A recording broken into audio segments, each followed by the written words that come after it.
All right, so it's more or less story time. So this is going back to Tuesday evening. So I stepped off from Rialto Beach at 2000. All right. I knew that, well, I didn't have cell phone service out there, and I knew that I needed to get back into town here, handle business with Sir Harmon and stuff like that. So long and short, I knew it was going to be a long distance, no problem. Yeah. So long and short, I left for Rialto Beach, and I paused at Three Rivers after I'd only been rucking for about maybe an hour and a half, and wearing my plate carrier, my salt pack, roughly about, I'd say anywhere from 65 to 75 pounds worth of gear.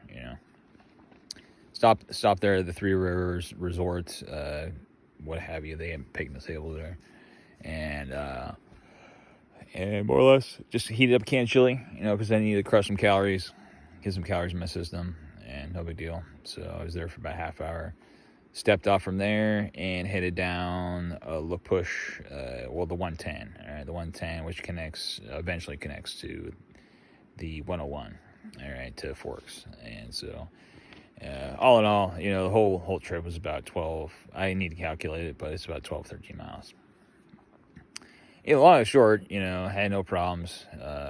It's pretty eerie out there, though. I mean, you're all by yourself, just walking along the road, And on one occasion I had, because wearing my camis, cami bottoms and my combat blouse, which is basically a polypro with, cami sleeves, which is pretty handy because, you've got your pouches on your sides.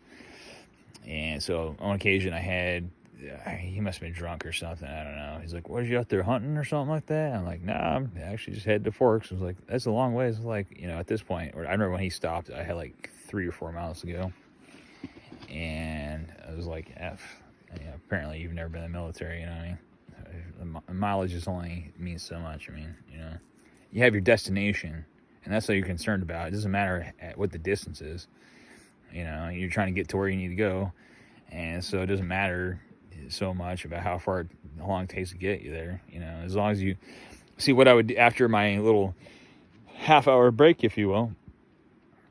Every hour, and I do this consistently, every hour I'll stop for roughly 5 to 10 minutes. In this case, I was checking my map, kind of seeing where I was at as far as, using the Forks map, because at the Ace Hardware they sell specific maps for the area, So I could kind of count, like, how many side streets I would go by, and know kind of where I was at, And short, so I guess I was about, I don't know. Yeah, I think it was about a mile after that guy stopped by and was like, what are you up to, man? I was like, well, I'm heading to Forks, and he's like, well, that's a long place. And again, I was like, yeah, well, I need the exercise. I'm preparing to go off to become a Green Beret, I mean, I need to be doing land movement, consistently. And anyways, long and short, so about a mile after that, I'm going along. I've got my headlamp on. I've got my little doodad, my flashlight. Which, keep in mind, here, I'll take it off real quick. I'll hold in my hand, and every once in a while, take an insert battery, just turn it on every once in a while. Take a look around, check my 6, flip around. And so I'm coming along, and I'm reaching this portion of the road where it's super tall trees. And it hasn't been, a side street in a long while.